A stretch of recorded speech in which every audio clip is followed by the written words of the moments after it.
प्रधानमंत्री नरेंद्र मोदी ने रविवार को मन की बात कार्यक्रम के दौरान एक बार फिर से देश को संबोधित किया।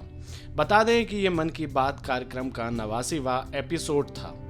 इस दौरान पीएम मोदी ने समाज से जुड़े कई मुद्दों पर अपनी राय रखी। उन्होंने देश में तेजी से विकसित हो रही स्टार्टअप इंडस्ट्री, 4 धाम यात्रा के दौरान गंदगी और योग दिवस पर कई सारी बातें बताई। प्रधानमंत्री ने कहा कि देश में स्टार्टअप की संख्या लगातार बढ़ रही है और खास बात यह है कि वैश्विक महामारी के समय में भी देश में स्टार्टअप्स की संख्या बढ़ी है। देश में यूनिकॉर्न स्टार्टअप्स की संख्या 100 के पार जा चुकी है और मुझे इस बात का गर्व है कि भारत में बहुत से ऐसे मेंटर्स हैं जिन्होंने स्टार्टअप्स को आगे बढ़ाने के लिए खुद को समर्पित कर दिया है। देश में यूनिकॉर्न की संख्या 100 के आंकड़े तक पहुंच गई है और आपको तो पता ही है, एक यूनिकॉर्न यानी कम से कम 7,500 करोड़ रुपए का स्टार्टअप।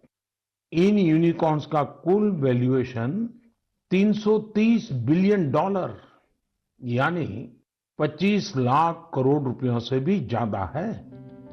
मन की बात में पीएम ने जापान दौरे को लेकर कहा कि जापान के लोगों में भारत के प्रति गजब का लगाव है। उन्होंने आर्ट डायरेक्टर हिरोशिक का उदाहरण देते हुए कहा कि उन्होंने महाभारत प्रोजेक्ट शुरू किया था और ये 9 साल से लगातार चल रहा है। इसके साथ ही प्रधानमंत्री ने आंध्र प्रदेश के राम भूपाल रेड्डी का जिक्र करते हुए कहा कि उन्होंने रिटायरमेंट के बाद अपनी सारी कमाई बेटियों की शिक्षा के लिए दान कर दी। 100 बेटियों की शिक्षा के लिए सुकन्या समृद्धि योजना के तहत खाते खुलवाए और अपने 25 लाख रुपए जमा करवा दिए। इसके अलावा पीएम मोदी ने आगरा के कचौरे गांव का उदाहरण देते हुए कहा कि यहां मीठे पानी की किल्लत थी। गांव के किसान कुंवर सिंह को गांव से 6 किलोमीटर दूर मीठा पानी मिल गया। उन्होंने इस पानी को गांव तक ले जाने की ठानी, लेकिन इसमें 32 लाख रुपए का खर्च आ रहा था।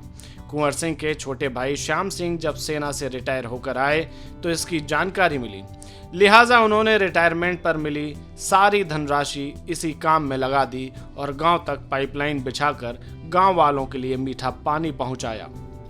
इस बार मन की बात में तीर्थ यात्रा को लेकर पीएम मोदी ने कई बातें कहीं। उन्होंने कहा कि इस समय उत्तराखंड के 4 धाम की पवित्र यात्रा चल रही है। यहाँ हर दिन हजारों की संख्या में श्रद्धालु पहुंच रहे हैं, लेकिन केदारनाथ में श्रद्धालुओं के द्वारा फैलाई जा रही गंदगी की वजह से मैं दुखी हूँ।